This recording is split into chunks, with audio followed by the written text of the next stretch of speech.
All right, fans, here we are with our district duels first round preview show for the 16 teams that were selected this past Sunday at the seeding meeting. In a minute, Glenn's going to talk a little bit about the process, just so everyone at home can kind of get an idea of how we came about these 16 teams.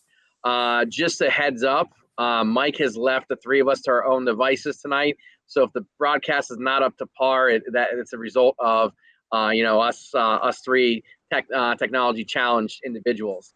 But as you can see on the screen with me, I'm joined with Glenn as usual, and Nate coming back on with us. Most of you remember Nate was on the preview show for the season with us. Nate, welcome back to the broadcast. Glad to be back. Hope we can help out a little bit.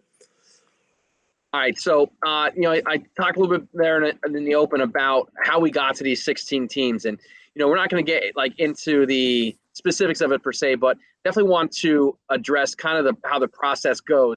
So for those at home that might be upset why their team or why their school didn't make it, it's kind of lends a little context to it. So Glenn, thanks for volunteering to give us a little know-how of what's going on. Yeah, so the District 1 Steering Committee, the coaches that are committee members signed by their league, voted to represent their leagues, they have a vote in the seating. So it's a very simple process. We start to group teams in four, so we want to get the top four, the top eight right. So we will have a discussion, go around and come up with teams that should be in that top four grouping. Once we get that number set, then we will vote. Each member will cast a vote in order for those their top four in that grouping. It could be four, could be five, could be eight. This has seemed to work over the years. In the old days, we kind of fought it out. There was too much discussion. Now we have kind of a nice discussion about teams that should be considered in that top four.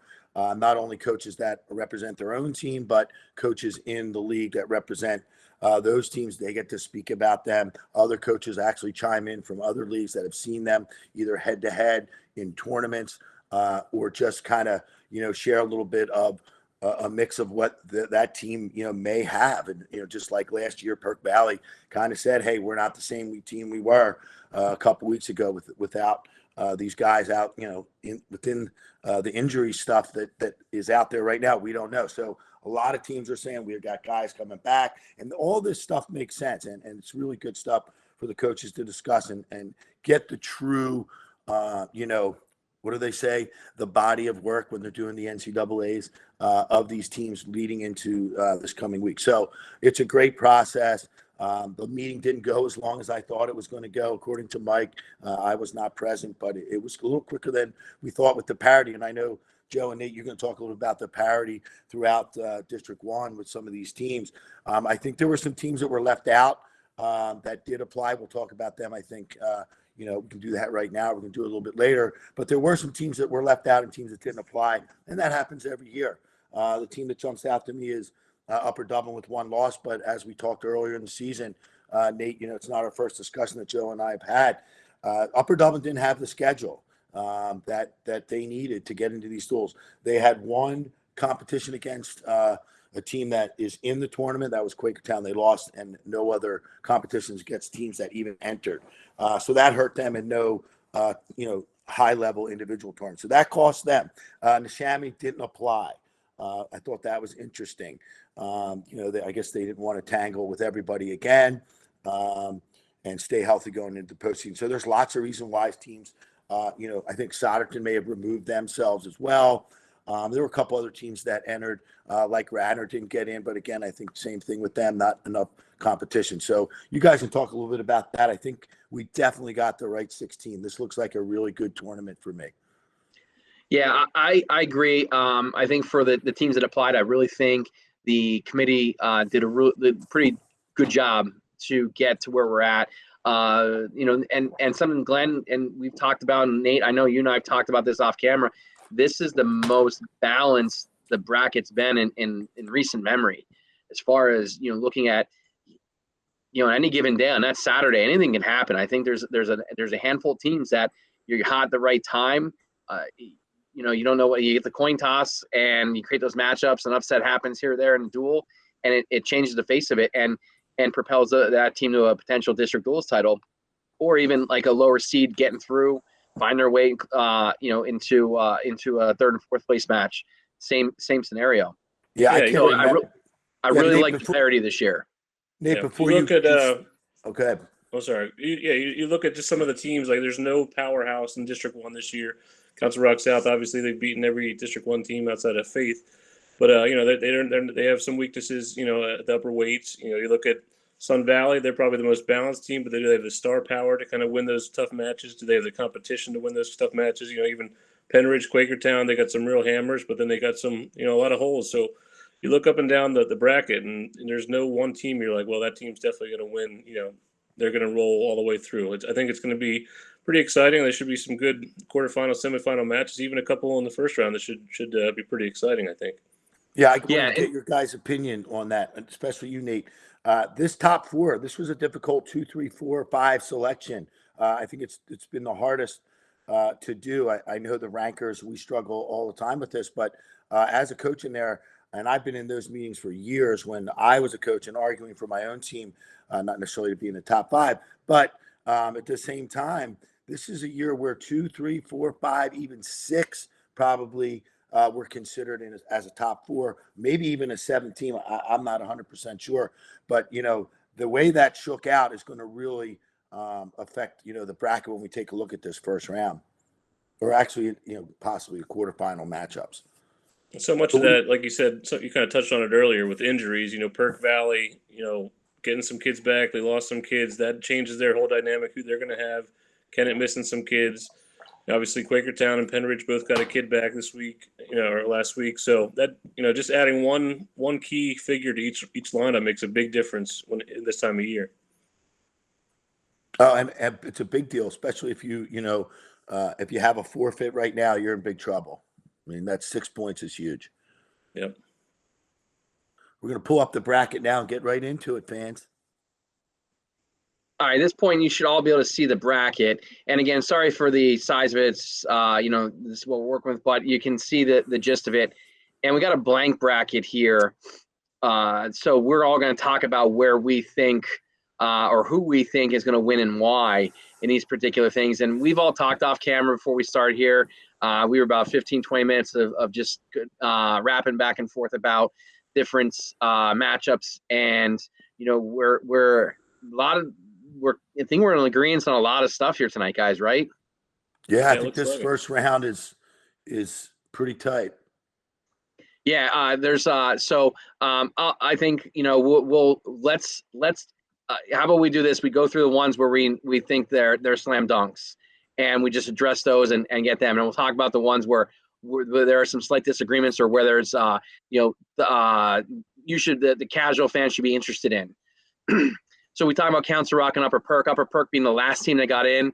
It'll be great experience for those guys. They got some young guys, Rosansky, the Godshaws, Flood's a senior in the upper weights. Like, they're going to get a good match and a great atmosphere out there at Rock South.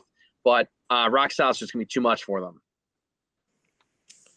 Yeah, I mean, Rock South, like we said earlier, their weakness is from 172 up, but Upper Perk is not exactly strong at those weights either. Upper Perk's best weights are down low, 107 to 127 in that range. So it'd be a good experience for those guys to get some high level matches against Rock's, strong kids down there. But ultimately, I don't think Upper Perk has the horses to make it a contest. Yeah, I mean, welcome back, Upper Perk. I mean, this used to be Upper Perk Yeoman's tournament back in the day, but this is not an Upper Perk team of old. Council Rock has wrestled. Council Rock South has wrestled the best of the best this season, head to head, early. They don't wrestle a lot of dual meets. They try to get into the high level competitions, and those usually fall in the individual, arena. But it's good to see them back, and I think that Upper Perk earned the spot. At first, I wasn't 100% sure, as you know, Joe, talking yesterday, back and forth texting. But when I looked at it, I looked at their record. I mean, they come in with a winning record at 8-3 in the pack. I don't think they haven't decided all that yet in the pack, but that pack big division is just it's too stacked. The Pioneer Athletic Conference needs to take a look at that for wrestling at least. I mean, we do that in the SOL. We look at each sport. So I just think that's just overloaded with good teams. And you guys got 5. The Pioneer Athletic Conference brings in 5. SOL brings in 5. So it's good to see Upper Perk back, and it'll be good fun environment up there too. I don't think we'll be there, but Council Rock South cruises in this one. Yep. We go down to the bottom half of the bracket. We got that 2-15 matchup with Sun Valley and CB South. While CB South has some great individual talent, they do lack like the balanced lineup that Sun Valley is going to bring. Nate, I think you touched on before when we talk about lineups. Sun Valley comes in with a pretty balanced lineup. There's questions. There's other questions involved with them. However, this is going to be again, and for all intents and purposes, aside from the few matches where I hope that both teams get good competition, it's going to be Sun Valley and early and often in that dual meet. Yeah, I think this is a big meet just for Sun Valley to kind of get going in this tournament. They haven't won a district dual match since 2009, so just to kind of get that monkey off their back. Obviously, they have a big win against Springford earlier in the year. That was a big deal for them, but now they need to do it where the lights are a little bit brighter. I think they obviously have the talent. Them and Kennett have the most ranked wrestlers in District 1 with 8. The big thing is just looking at their competition. Are they tested enough for this kind of tournament? They've outscored teams 880 to 212 in dual meets this year. So they haven't really been tested outside of that Springford match and a couple matches with Kennett. I think they're very solid. I think they got some kids that are going to kind of make a name for themselves, in this tournament people don't really know about yet. But ultimately, this is a good tune-up for them. I think they get through, and then, then it's off to the races. We'll see what Sun Valley's all about next week. Yeah, I mean, Sun Valley obviously is a heavy favorite here. CB South really earned their spot in this tournament. They actually changed their schedule a little bit and went outside of their comfort zone. They got some good matches, got in some different tournaments this year, but Chris Meister finally has that program where he wants it to be. They have some really good individual talent, and like you said, Joe, there should be some good matchups there between ranked wrestlers. I hope they stick to that mantra and wrestle those guys. But Sun Valley has too much firepower individually. Just looking at some of the teams that they did wrestle, as Nate brought that up, it's interesting that they did take on, Springford early, and they did get wins over Westchester Henderson most recently. They did beat CB East Oxford and Kennett twice. But again, this is new to them. The big stage for Sun Valley is the big question mark. It may not be this first match where they get pushed. It will be the second one for sure. And if they can advance all the way to a semifinal, match, we'll see if they're ready as a dual meet team. Because we saw this with Westchester Henderson over the years. They just weren't ready to take the leap. And then they finally got there and got out to, the state bracket. So it'll be interesting to see how they do in what I think is their first real, opportunity to get to that Hershey bracket. I kind of touched on this when we did the Springford match earlier in the year, and and Nate alluded to, you kind of alluded to as well, Glenn. They've always been kind of the hunter, and now they're the hunted because they're the team that's supposed to perform. And it's going to be interesting. Like now, this is a good tune-up match for them. However, when it gets to Upper Dublin and the lights are on, we'll see what this team is capable of. I was impressed with their win over Springford, but again, can they maintain that level of intensity and focus over the course of potentially 3 matches in one day, three difficult matches in one day? So that's where the game within the game lies for them. And add in there that wasn't the same Springford team, Joe. You know that. I don't know what you're talking about, Glenn. Okay. We all know what that is. So, and I talked a lot about it the other night with Springford. I mean, Springford, Council Rock South, Quakertown, even Penn Ridge now, and Westchester Henderson, they build it up. They keep cranking it up a notch as they build towards the postseason, not only as as a team in the team championships, but they're also priming for the individual postseason. So again, you're right. We're going to see if they can sustain the success, step up on the big stage, and handle the pressure of teams wanting a piece of them now. And this is a big deal for them because they only have 5 seniors, so they got 8 kids coming back. This is one of those teams that, like you said, they're trying to build. They should be a contender, at least top 8 seed the next few years. Get those little black sheep to come up, fill in the roster in the next couple of years. But yeah, I mean, I think Sun Valley has a lot to prove. They're hungry and they want to stay gold. So I see what you did there, Nate. yeah. So, as we look at the bracket here, and I think I think it's only fair we'll finish with the O&J Henderson match and the Kennett PV match, because those are the two that we have the most to say about. So since we agree upon that, we'll go to the Boyertown Downingtown West match. Now, this match, 12-5 matchup, you think in terms of the NCAA basketball bracket. I was just going to say the same thing. That's your upset area. The 12-5 is always a snake pit. It's a trap game or trap match. With that said, Boyertown has some flexibility in their lineup, in my opinion.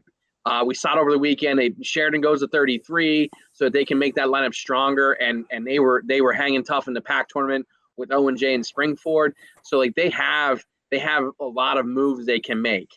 You talk to Tony Haley, and he'll tell you, give you the company line that we're not that good, and this and everything. But what they have the ability to do is to be flexible, to move guys, create matchups, and that are beneficial to them. Now, again, that's all predicated on the coin toss. So you talk about that with Boyertown. They're tough. Brody Coleman, again, not questions about how healthy they are.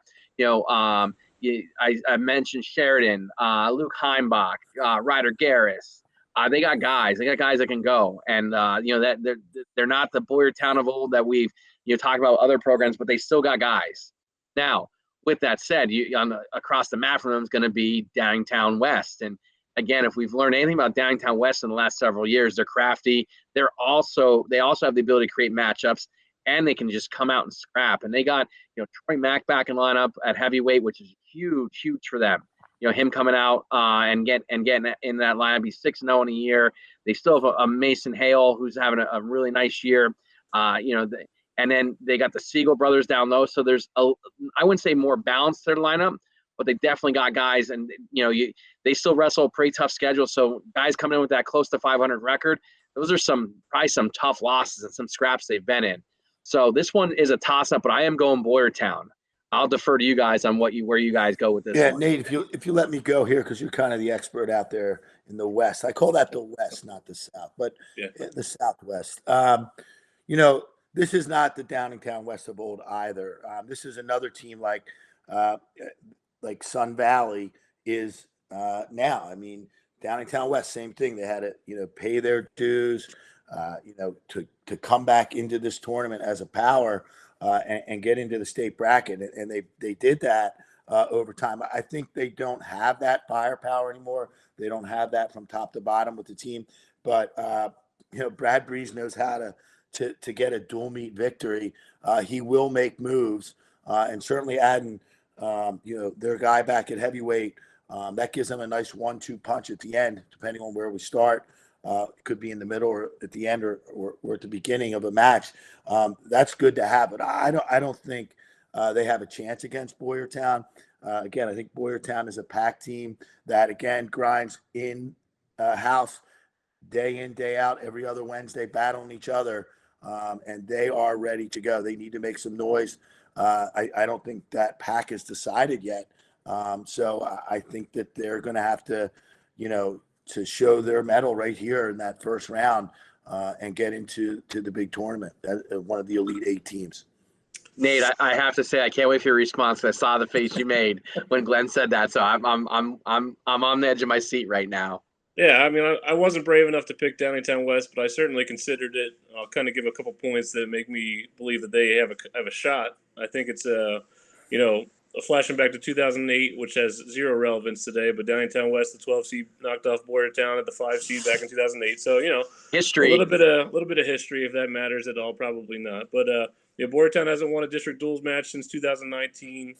So this isn't the Boyertown of old either. Obviously, they're very scrappy. They got some pretty high-end kids, like you said, with Sheridan and Heimbach.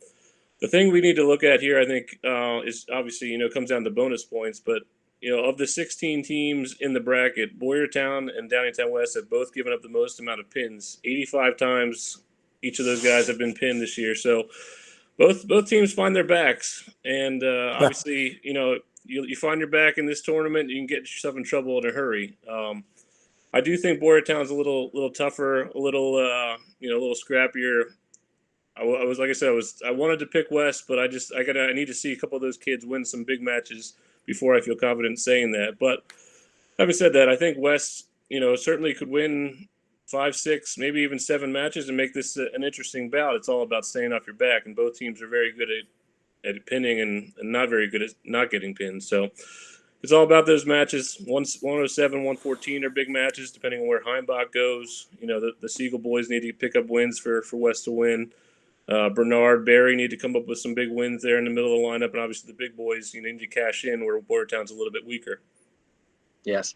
Nate, coming in with the stats as always. Definitely appreciate that element you bring to our broadcast. So, wasn't there another? Didn't Garnet Valley as a 12 knock off Council Rock North? It was a 13 a couple years ago, weren't they? 13 seed. Yeah, and they knocked off Council J Rock and North, then right? Westchester Henderson. Yeah.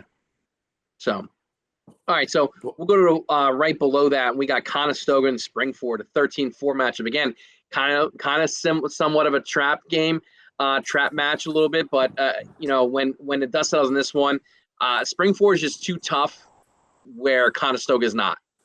Conestoga has some guys that are pretty tough, and they're definitely a program that I feel is on the rise coming out of that Central League. When you think Central League, you think Garnet Valley. Upper Darby had a good run a few years back, but now it's kind of like shifted a little bit. You got Conestoga, Strathaven's still lurking there as they're in the bracket. We're going to talk about them in a little bit. We got you'll hear a little bit more out of Conestoga, a little bit out of Radnor. Again, Radnor is on one of those teams just on the outside, like looking in, if we're making that comparative analysis to the NCAA basketball bracket, they were in that next 4 out. I think we all could agree, right, Glenn? You put in there Upper Dublin, Radnor, and Oxford. I'm sorry, what's that? Maybe Oxford. Yeah, Oxford was my other team. Yeah, next grouping out that just missed out on getting in. So you look at this Conestoga team, and again, this is a stepping stone for this program, and where they're at right now, where they can come get some great matches against a really good team. And again, Glenn, I know where Glenn's going to go with this, and I don't want to steal his thunder with Springford because I know how he feels about them. Last I heard, he's looking for real estate in the Royersford, Limerick area. He's so enamored with them and Tim Sliceoff and company. So, I guess we'll let Glenn go next on this one. I know he's chomping at the bit to talk about Springford. Yep. We lost him. Technical difficulties. I totally lost hearing there.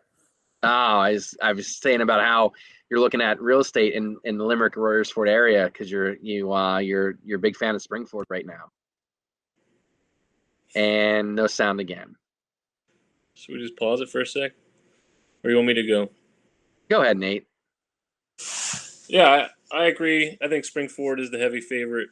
5 straight trips to the PIAA duels for them. They've had a win in 12 straight district duels. So obviously they're the seasoned team. They kind of kill you with numbers. They have plenty of moves they can make to kind of get the best matchups, and they have plenty of kids that are willing to go out there and just not get pinned for 6 minutes. It's one of the best things they do. Conestoga, I do think they can win 5 or 6 matches, though. I think they have some decent kids that match up in certain spots and then get some wins. I just don't think it's going to be enough.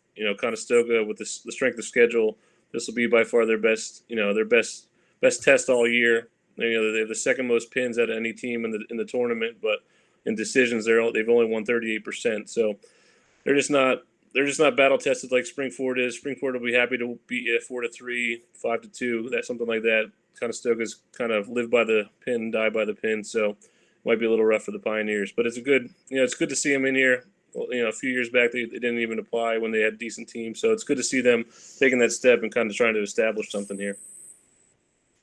Yes, that's where it just Connoisseur is going to be a little overpowered in some of those matches, and they're one that I know on the forum someone had them in the second grouping in that top 8, and it was just a stretch. Like they're definitely district duels, and they definitely earned their spot here, but they're not that high, and this is going to be probably further proof to that when it's all said and done. But again, the potential for some great matchups.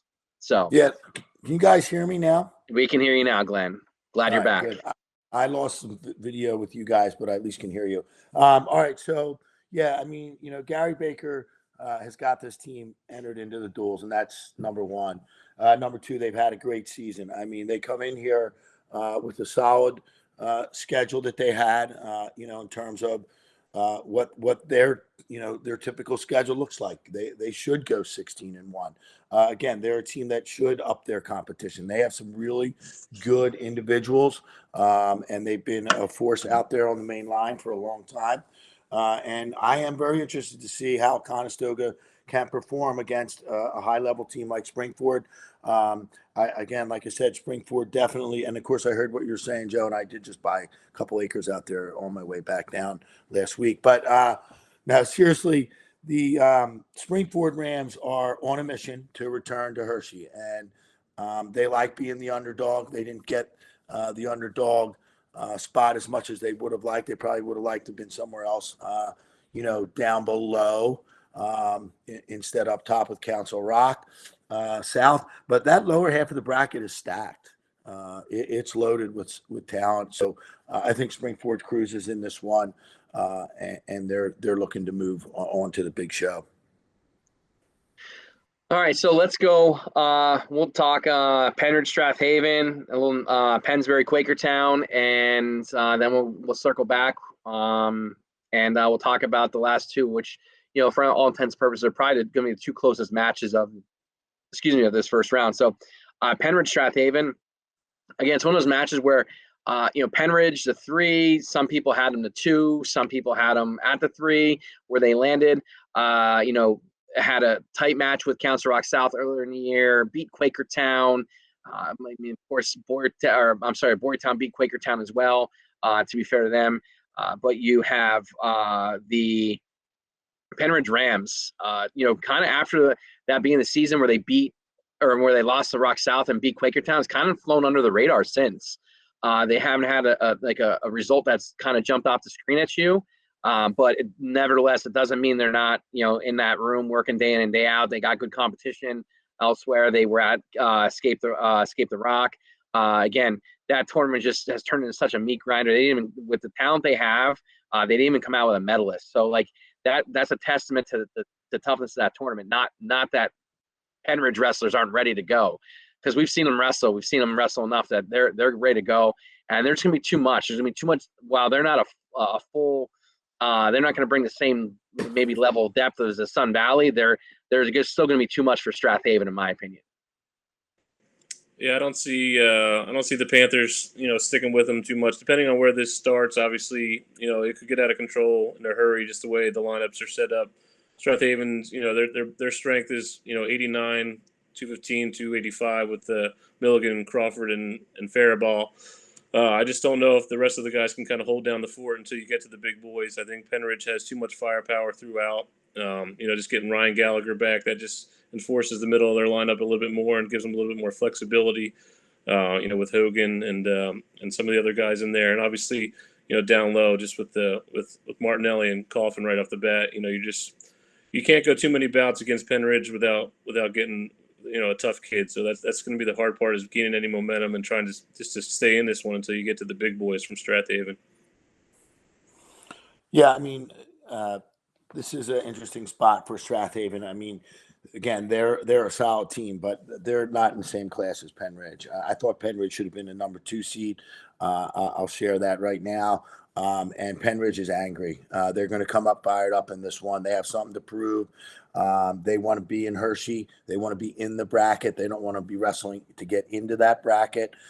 So I think you're going to see a really businesslike, Penn Ridge team against Strathaven. I think Strathaven is in big trouble. I think this could be a blowout outside of their top guns from Strathaven. Nothing against their team. I just think Penn Ridge is fired up, and they're not looking ahead to a potential matchup with Quakertown. They're going to take care of business in their home gym, and it's going to be a raucous atmosphere up there, Penn Ridge, to have this, host this match. So it's a good to see Strathaven back in here. But I think this is they're out of their class here. All right, so we'll close the book on that one. We'll talk about Pennsbury, Quakertown. Again, two Suburban 1 foes facing off against each other. Some Suburban 1 on Suburban 1 crime, as they say. The Panthers getting Carroll back in their lineup to go with, the likes of Williams, Ziegler and Borzio and Guy. They're just, to name a few, they're just going to be, there's too much firepower in that Quakertown lineup for the likes of Pennsbury. Although Pennsbury, again, another program on the rise. Coach Keeley doing a great job with that group, coming out of the youth, working with those youth, the youth kids, building that program up and coming back, taking the reins. And, definitely they're going to be there. This time next year, it's going to be a different conversation about Pennsbury and district duels. Yeah, Nate, I have a question for you because, this bracket, I'm just curious what your thoughts. Did you notice there's 4 SOL teams down here and 4 PAC teams up top? Don't know if it's by design when coaches are voting, and I'm not even saying that that's the case, but there are coaches that look at this bracket and imagery comes into their head what a bracket would look like in the matchups, not only in the first round, but in the second round. And I'm just I'm a little bit disappointed that it shook out this way. That potentially you see a lot of head-to-heads with the SOL and the PAC, not necessarily out of the gate, but definitely second round for sure. But do you think there should be some balance in the conferences, or are we just so far beyond that now with this being, PIAA team championship that we have to seed the teams based on, their ranking, their power, and where they belong? I mean, I just think in the old days, we took a lot more consideration in that. And now we're wrestling right at the home site. We're not, putting these in clusters, because there were times where we moved to keep these brackets in clusters at neutral sites. I just want to get your opinion on that. Yeah, I thought about that. You look at the potential second round matchups. Penn Ridge and Quakertown might have to go again that early. Potentially Sun Valley and Kennett could square off again for the third time this season already in the quarters. I thought maybe they might just put, I think Sun Valley and Penn Ridge are pretty close to each other, obviously. So, maybe put Penn Ridge 2 and Sun Valley 3 just to kind of avoid those potential rematches. But ultimately, I don't think you can seed based on, trying to avoid matchups. I think the fairest way is like they did it, to try to put the best teams where they are and let it all hash out. Quakertown certainly could have helped their seed if they beat Boyertown and if they beat Penn Ridge and if they beat Council Rock South. So Quakertown has no one to point a finger to. They had some matches go the wrong way early in the season, and now they're the 6th seed because of it. I don't think they were shorted at all. Obviously in a good spot to advance to the second round, and then from there, you look at the bottom of the bracket. Quakertown, I think, could go with anybody in that side of the bracket. So, at least they have a shot. But yeah, I don't know. I don't think you can necessarily try to seed based on potential matchups. I think it gets a little messy when you try that. Yeah, and I'll just quickly talk about that Pennsbury team and just kind of totally agree with Joe that Pennsbury's been building. I mean, they were there last year. They made it to the upper Dublin in the Elite 8. They wrestled well, and Coach Keeley's really just kind of picked up where Stinson left off. This team, is a solid dual meet team. They don't have the star power that some the other teams have in the SOL. But they are a tough out, and it'll be a good match. But Quakertown's got the big guns, and again, I think Quakertown is also out to prove their early season losses. Were somewhat not fluky, but I think they've improved, and I think with a full lineup, they're going to be a very formidable team in this tournament. So Pennsbury just kind of is in a bad spot. I think when we talked, we were saying maybe they were 9-10 and they ended up in 11. And again, if one spot, does it really change in that first round? Yeah, but not a whole lot because they would have been going up against, possibly Kennett. So it's interesting to see this SOL matchup early, but with 5 teams from the SOL and 5 in the pack, you're going to see some early head-to-heads. The thing I will say about the seeding, I don't know how much of the talk goes into hypothetical stuff in the meetings, but Quakertown getting Gavin Carroll back, that is a big deal for them. He's a very good wrestler, regional guy from last year. So, that's almost like adding not an automatic win, but he'll win a lot of matches in this tournament. But I don't know that you could put Quakertown preemptively over Boyertown just because they got a kid back with a head-to-head result already. So, I don't know how that goes in those meetings, but health is certainly a factor, and Quakertown got a little healthier last week. So, I don't know. Yeah, and I mean, Council Rock South added Reader back in the lineup. I mean, so you pick up Caicos for Perk Valley. We're going to talk about that in the end. There's just some real big key returning, grapplers for some of these high-level teams. It just makes them better. And really, you can't predict that in the seeding meeting. You just can really talk about it. And this is actually, there's so much parity in this entire tournament that it's going to have to be decided on the mat. I mean, some of these matchups, we're going to be surprised. I think there's going to be 1 or 2 a little closer than we're thinking right now, even in this first round. I mean, let's not even get to the quarters. I mean, there's going to be a match that kind of shocks us. I mean, I think Kennett last year took somebody to the wire. Was it Quakertown? I forget. It was Quakertown. Pennsbury beat Kennett last year. Oh, Pennsbury beat Kennett. Yep. Somebody pushed somebody. I was doing the Boyertown East match. CB East beat somebody. Who did CB East beat? Boyertown last year? CB East beat Boyertown. So, with the match we were doing. Yeah, you're going to see some, surprises here. And I don't know where it is. I think we're going to talk about that as we get to the end. But, yeah, Quakertown's going to be one of the teams to watch out throughout this tournament. And obviously, they're a team that knows they have to win that first run to advance. And that's really – they can only think about this week. And that's all you can do right now. So let's talk about these last 2 and close this preview out. Just this first round. I want to talk all night. We're going to be on next week to break down the quarterfinals and basically the rest of the tournament, how we shake it out all the way through wrestlebacks and everything. And you'll get our predictions on the 4 teams that will represent District 1, in the state duels tournament. And so let's just stay that bottom half rack. Let's go PV and Kenneth. This is one of the 2 best matchups we have. The 10-7. And again, trap match. Glenn alluded to it already. The word is Kelly Caicos will be back for the Vikings. That's a definitely shot in their arm in their lineup. That's already had some big injuries this year. Losing Cole Euchre, who was a state qualifier last year at heavyweight, but Caicos coming back. Already meshed with Max Tancini down low. The Pasco brothers, and they still got 2 Euchres in their lineup, and Carter and Grant. So there's 5 formidable opponents. Now again, they match up kind of well with some of the guns that Kennett has. Kennett has a lot of individual talent, but like a lot of teams in District 1, we have a lot of talent, individual talent, but we lack the firepower in one team on the AAA side at least. So this one is.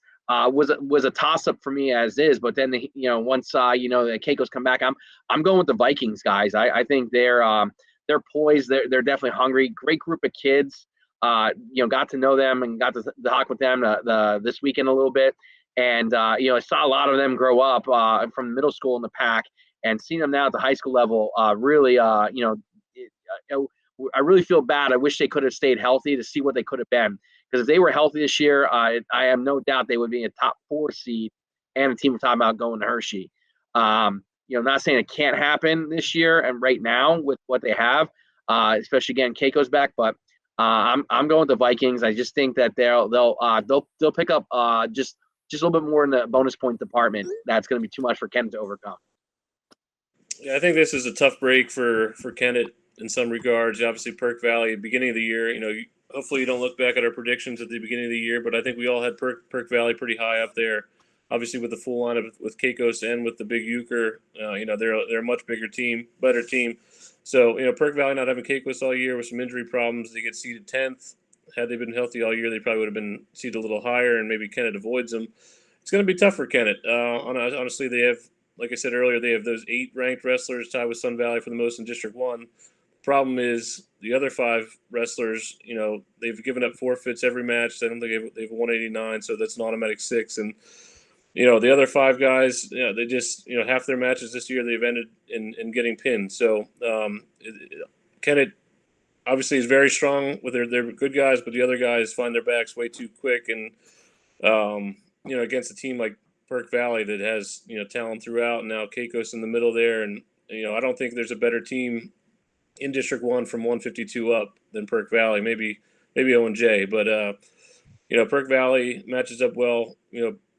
Kennett, I think Kennett, they're hungry. They've only been in the district duels once. Last year they got upset by Pennsbury. They don't want to see that happen again. So hopefully, they're motivated and they're ready to go. But they had, last week they had some injury problems. A couple guys out from Cold Cracker or hurt during Cold Cracker. So hopefully they're full strength. But if they're missing 1 or 2 of those guys that are ranked, they have no shot just because the depth there is just not there for Kennett this year.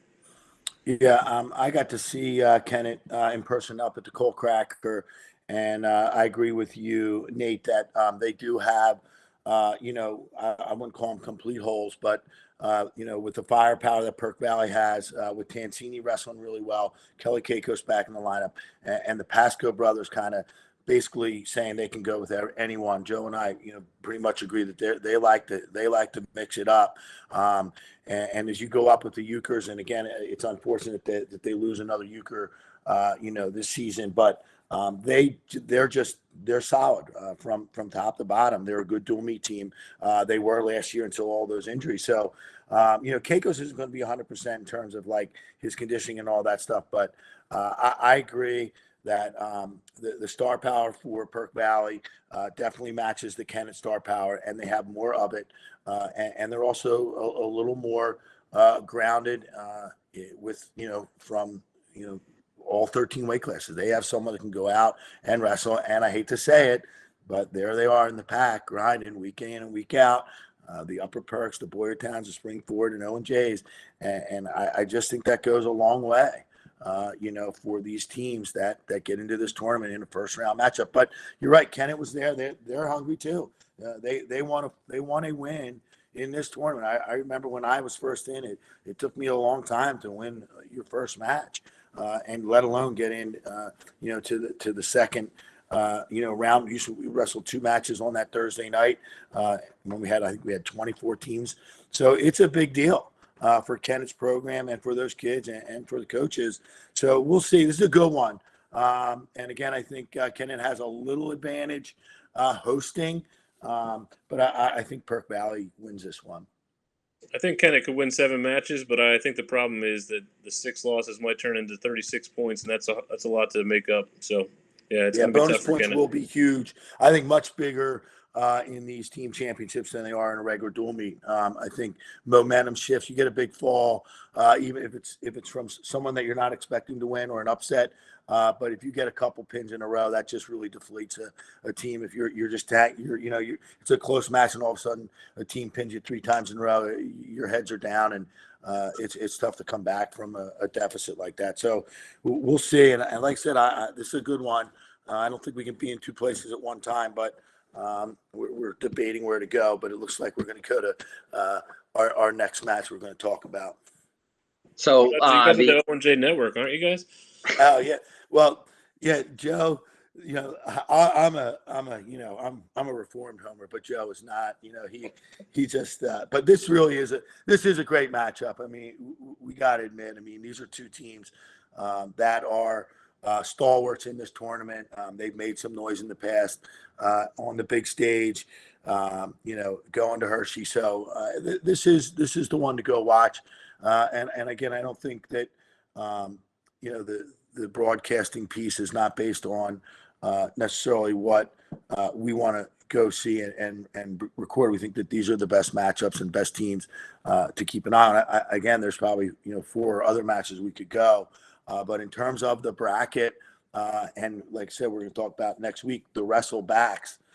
This is a big match. This is a big match because this is a team that's probably not going to win. Their quarterfinal match. They're going to win this one advance, and then they're going to get Council Rock South and probably get bumped down. So it's whoever wins this one. This is big for the tournament. Right, it's about getting in. Before we jump into this match, I go any further. If you just want to give a shout out to Gear to Compete and ASICS for providing us with some gear for this season. You can see we're all wearing ASICS. Shameless plug right now. But Gear to Compete, look them up. They're one of our sponsors. They do a lot for us, and spread the word for wrestling. They're a huge supplier of wrestling gear, and like I said, them coupled with ASICS are who sponsors PAWrestling.com. And I just want to give thanks where thanks is due. They want to do it at the end because at that point people would just turn it off. Yeah, no, I want to slide in there right before. Yeah, I'm glad you brought that up. I talked to Mike earlier about Gear to Compete and ASICS, and Greg Eppenshade has been the force behind that, our partnership with ASICS and now with Gear to Compete. So thanks again to Greg and for all the gear. Yep. And Greg was instrumental in getting us with Suco Valley Sports, the prior sponsor, and then now this new company that he's with they've been great. So can't say enough good things. And very much so, like Glenn said, appreciate all that they do for us and the sport of wrestling. All right, so now back, shameless plug, commercial break, whatever you want to call it. Let's go Owen J. Henderson. This match is the 8-9 matchup. Again, you flip a coin. It was close when the coaches voted, and Glenn, I see him back there stretching, getting ready to say what he has to say after I'm done. This is where the disagreement came with us. We were in agreement on the other 7. This one was where there was some disagreements.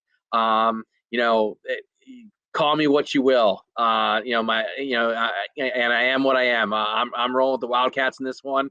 I just think they've been in a lot tougher matches, the way tougher schedule, and they're gonna be more battle. They're gonna be battle tested for a situation like this.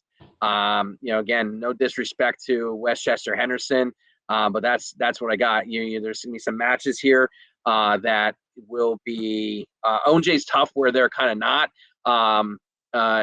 With the exception of heavyweight, Liam Keeble is one of the top heavyweights in the region. But Christian Gregory's coming on. He was a match away from medaling at Escape the Rock, coming from a guy who took a year off. 139 could be a marquee matchup in District 1 with Carmen Cortez from Henderson and Mason Carcasa from O&J, 2 seniors. Then you talk about, it seems like Henderson always has like brothers. There's another McMonagle in the lineup around 160 for the Warriors. You have the Overtons. There's just guys that have been in Coach Begley's program that kind of grind day in and day out, and they put the work in. And then you have the flip side. You have the household names from O&J, Sam Gotro, who's enjoying a tremendous junior season. You have the Bechtel brothers, Dean and Dylan, back-to-back at 189 and 215, having great freshman and junior seasons. And then you got some other guys in that lineup that kind of come out. I mentioned Karkoska, guys that come out. Skyler David Heiser coming off a PAC championship at 145 pounds. You had Dyson Neal take third at 172. Logan Brower taking a 4th at the PAC.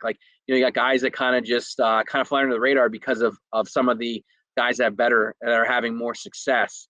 And it make no mistake about it, they're guys that can go out and go. And that's what makes this match great, is because both of these teams have guys that can just strap it up and scrap it out on the mat. And that's what makes this match maybe the most exciting one of the first round, because you have 2 really evenly matched teams. But at the end of the day, I'm rolling with the Wildcats.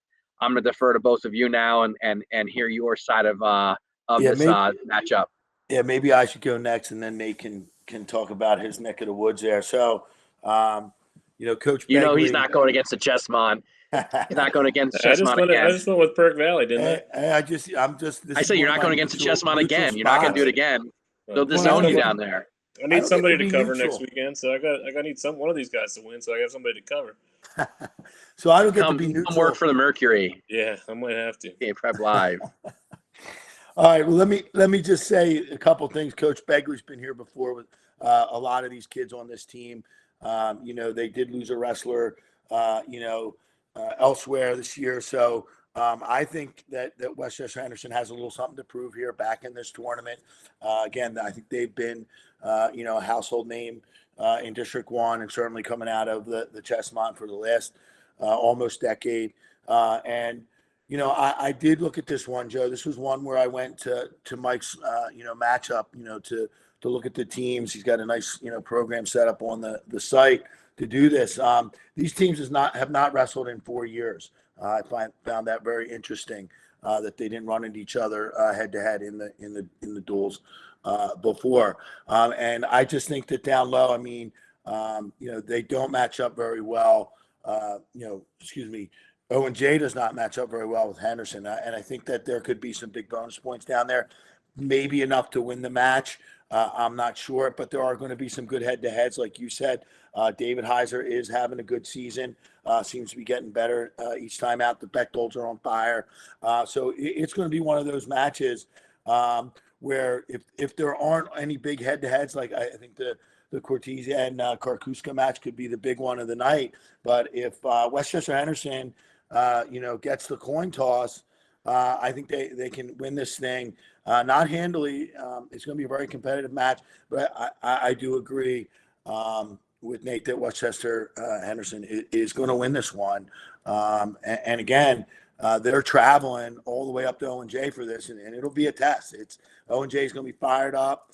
And I mentioned in the broadcast last week, O&J's a hot team, and I'm still picking Henderson. So maybe it's just a sentimental thing for Henderson, Coach Begley, and what they've done in the past, because I don't like to bring in past history. Recent history, I think you got to bring in the duels, but they're still there until someone knocks them out. It's like Springport. Can't take Springport out of top 4 until someone knocks them out. And I just think Westchester Henderson, until you knock them out, they're going to be in that Elite 8 every time. So I'll hand it off to Nate. Nate, before you say anything, this is where, this is unfortunate. These two teams have to wrestle just to get to Saturday. You look at the way the bracket is, could there have been, we alluded to earlier, could have been seated differently, because you have two teams that are good enough to be there on Saturday and make some noise, and one's not going to be there. So that's unfortunate. But, at this time in the juncture of the season, only 16 teams. This is it, and someone's got to make it. Someone's not going to make it. Yeah, so I thought maybe not a gripe on the seeding. I thought maybe O&J might have stole that 7th seed from Kennett. We would have had a Kennett Henderson match. We would have guaranteed a Chesmont team in the quarters, and I would have had something to cover. But it's not that easy. Obviously, like you guys are saying, I think this one. It comes down to all the cliches, the bonus points, the coin toss. Honestly, I think a lot of it comes down to where it starts. If it starts at 107, I think Henderson has an advantage from 107 to 133. I think they can score some points down there. 139, obviously, with Cortez and Karkoska, if they match up. If somebody bumps away, who knows? But obviously, Cortez, you need Cortez to win if you're Henderson. You need him to get points, whether he wrestles Karkoska or not. In the middle there, O&J starts to steal some of the power back. They got some good power there. But if Henderson doesn't have a big lead going into 72-89, it's gonna get buzzy in a hurry. You know what I mean? So because the Bechtolds are going to score, Keevil, he wins a lot of matches, but he wins a lot of matches 3-2. So if you're counting on 6, like you said, you're heavyweight over there, and O&J is a tough kid to get to his back. So. Where this one starts is going to have a lot to do with, who panics a little bit, who has the momentum riding around the curve there. I think it could go, honestly, either way. It's a cop-out for the 8-9. I'll go with Henderson just so I don't get my Chesmont card revoked. But another thing to look at, though, and I don't know how much this comes into play, but O&J and Boyertown, a huge match on Wednesday night, back-to-back coming off of that. Henderson doesn't have a match on Wednesday night.